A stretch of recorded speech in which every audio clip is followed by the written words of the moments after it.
مجھے آج تک وہ منظر نہیں بھولتا.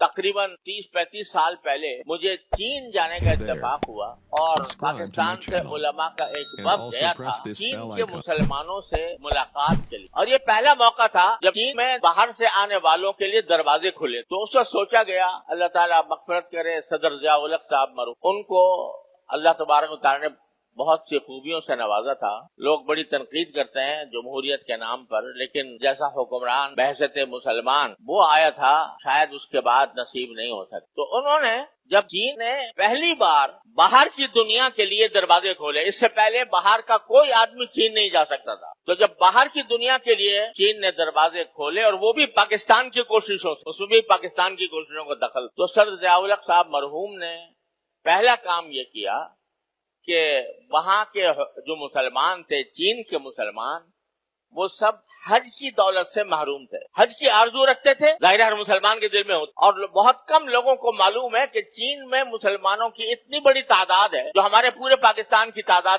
کے تقریباً برابر. تو صدر ضیاء الحق صاحب مرحوم نے چین کی حکومت سے بات چیت کر کے چین کے مسلمانوں کے لیے حج کا راستہ کھولا اور کہا ہم پاکستان میں ان کو پاکستان بلائیں گے اور پاکستان سے ان کو حج کے لیے بھیجیں. چنانچہ 70 سال کے بعد پہلی مرتبہ چین کے مسلمانوں کو پاکستان کے ذریعے حج کرنے کا موقع نصیب ہوا.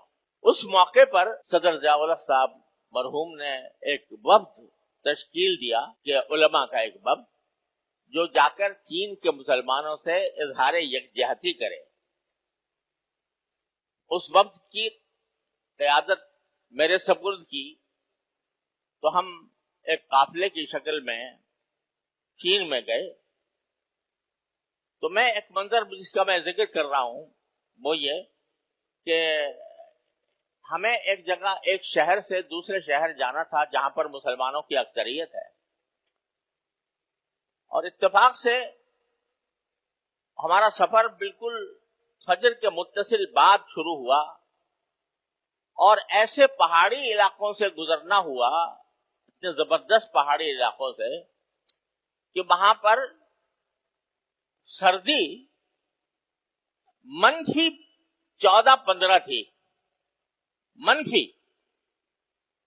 -14 -15 وہ علاقے تھے. تو جب ہم ایک علاقے سے گزرے پہاڑوں کے درمیان تو دیکھا جمع غفیر جمع ہے لوگوں کا. بھائی کیا بات ہے، یہ کیوں کھڑے ہیں؟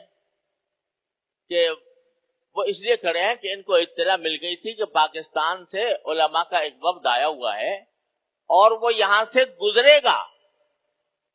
وہاں ٹھہرنا نہیں تھا، ٹھہرنا کسی اور جگہ تھا، لیکن اس کو پتہ اتنا معلوم ہو گیا کہ پاکستان کے مسلمانوں کا ایک وفد یہاں سے گزرے گا. اب پتہ نہیں تھا کہ کس وقت گزرے گا، تو کئی گھنٹوں سے وہ اس -14-15 سردی کے اندر فجر سے پہلے سے گھنٹوں سے انتظار کر رہے تھے. انتظار کس بات کا کر رہے تھے کہ ہم پاکستانی مسلمانوں کی شکل دیکھ لیں. تو جب ہم نے گاڑی روکی اور ان لوگوں کو دیکھا، اب نہ وہ ہماری زبان جانتے ہیں نہ ہم ان کی زبان جانتے ہیں، لیکن میں نے ان کو دیکھا کہ زبان ایک ہی کلمہ تھا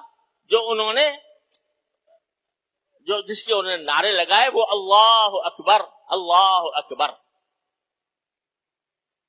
بس یہ کلمہ تھا جو ہمارے اور اس کے درمیان مشترک تھا، جو ہم سمجھ سکتے تھے اور وہ سمجھ سکتے تھے.